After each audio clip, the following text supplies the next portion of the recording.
turminha amada! Ô, turma querida! Turminha, na aula anterior, aprendemos sobre crônica argumentativa, não é verdade? Então, hoje, vamos fazer uma compreensão, certo? Com um texto baseado em uma crônica. Peço que vocês peguem o módulo de vocês, Conquista, volume 2, tá bom? Então, vamos prestar atenção na nossa aula de hoje. Com quem? Com a Pronádisa. Foco na leitura. Crônica argumentativa. Alguns escritores gostam de expressar sua opinião e sua forma de ver o mundo em crônicas, as quais, em geral, são publicadas em jornais, revistas ou sites. Leia a crônica a seguir e perceba o que a autora, Lia Luft, tem a dizer sobre envelhecer. Deixe a gente ter o privilégio de envelhecer em paz. Lia Luft.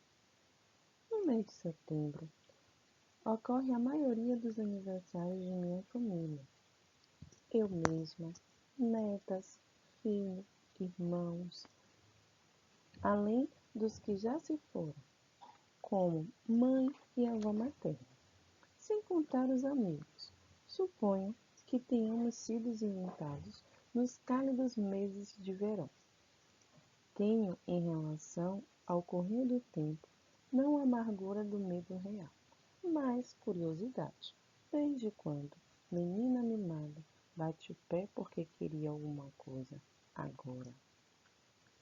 Algum adulto presente achou graça e resolveu liquidar a minha mãe. Deixe de ser boba, o agora não existe. O agora nem existe.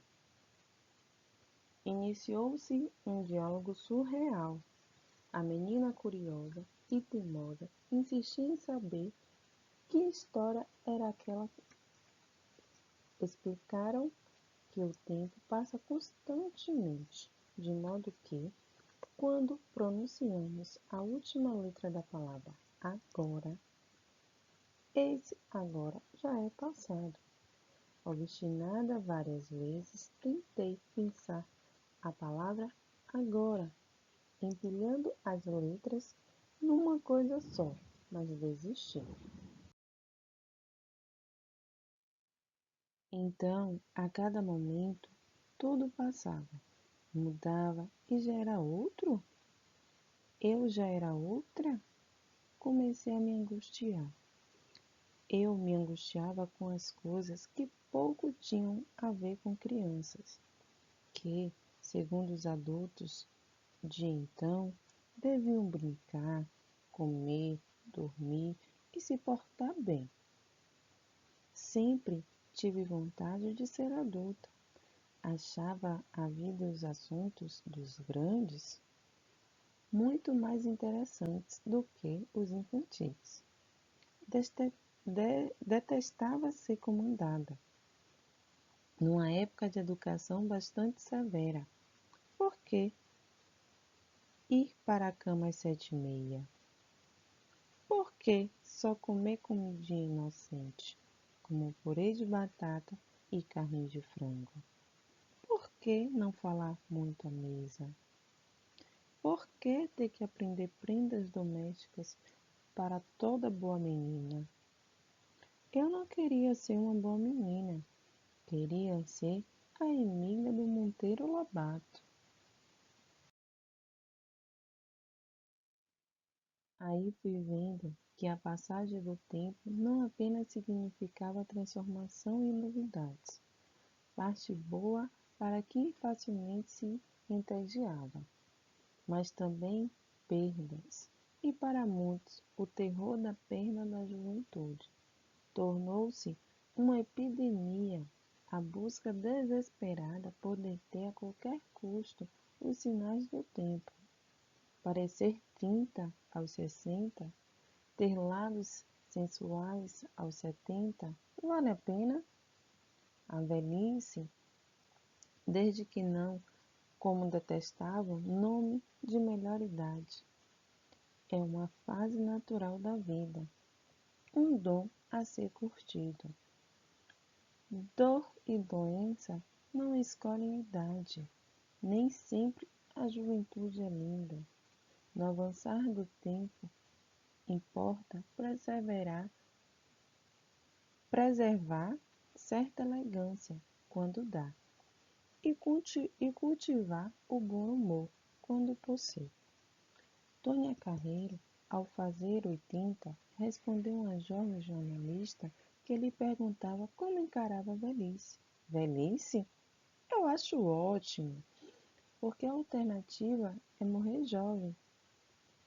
E minha amada comadre Mafalda, veríssima, que sempre me faz falta, contou, fingindo-se indignada, que alguém, ao telefone, sabendo que era ela, exclamou: Dona Mafalda, a senhora ainda está lúcida. Que se arrume o que nos incomoda, mas dentro de uma grande normalidade. Deixe a gente ter o privilégio de envelhecer em paz, que a gente vai tentar não ficar ainda por cima rabugenta. E quem sabe o rio do tempo desemboca em algum mistério mais interessante do que nossas trapalhadas de agora.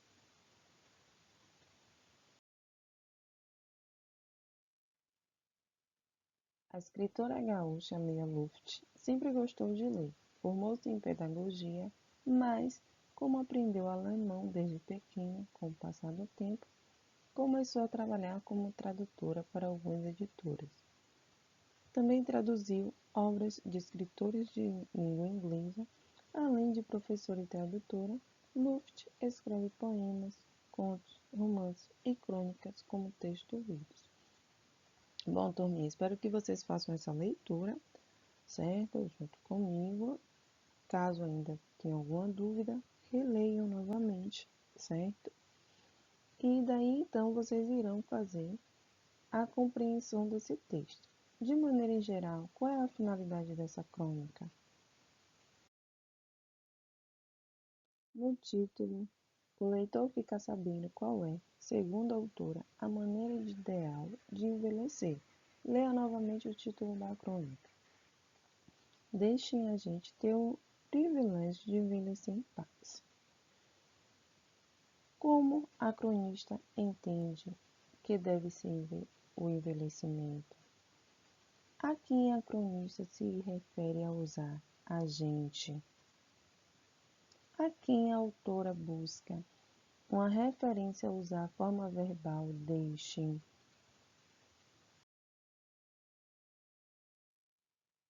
No primeiro parágrafo da crônica são relatados dois fatos. O primeiro fato, a cronista menciona os muitos aniversários de setembro, assim como o segundo fato, relata quando menina foi dito à cronista que agora não existe. Então vocês irão fazer a reflexão, certo? Sobre esses dois fatos e assinalar a alternativa correta. Na quinta questão, pede para vocês fazerem a releitura do texto. Entre quem ocorre o diálogo, o que é surreal? Se necessário, vocês podem estar buscando o dicionário. Qual dessas imagens é surreal? Porque é dito na crônica que o diálogo é surreal. A cronista, ela gostava de ser criança, por quê? E logo abaixo vocês terão aí a sétima e a oitava questão, para fazer a compreensão do texto. A cronista afirma: Eu não queria ser uma menina boa, queria ser a Emília do Monteiro Lobato. Ser questionador como a Emília é algo bom ou ruim? Aqui pede para vocês discutirem essa questão com os colegas professores. Vocês podem estar dando a opinião de vocês no grupo, certo, turminha? E quanto à velhice, ela considera ser um bom momento da vida. Perdão, E quanto à velhice? Ela considera-se um bom momento da vida? Nesse caso, vocês irão explicar a resposta de vocês. Em geral, o que as pessoas mais temem com o envelhecimento? Busquem um pequeno trecho, certo, do texto que foi lido acima, para poder evidenciar sua resposta. Na questão 10, a crônica vai expor de um modo pessoal de compreender o envelhecimento. Agora chegou o momento de vocês darem a opinião de vocês. Qual é a opinião da crônica em relação ao fato? Você concorda com essa ideia? Por quê?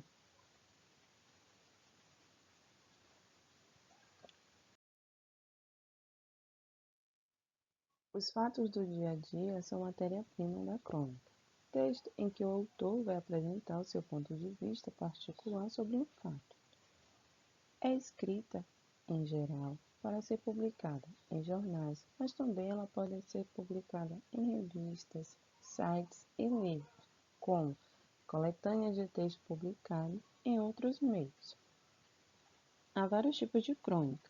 Algumas se assemelham a um conto por serem estruturadas de uma forma de uma narrativa curta, enquanto outras são mais reflexivas, analisando as questões sociais que dizem respeito a todos, onde teremos aí exemplos, certo, de grandes escritores brasileiros também que são considerados importantes para a crônica. Teremos aí Lia Luft, Carlos Drummond de Andrade, teremos também Rubem Braga, Clarice Lispector e Lígia Fagundes Telles. Turminha, um grande beijo. Estou com bastante saudade de vocês, certo? Lembre-se que a atividade do módulo é da página 50 a 54. Um grande beijo.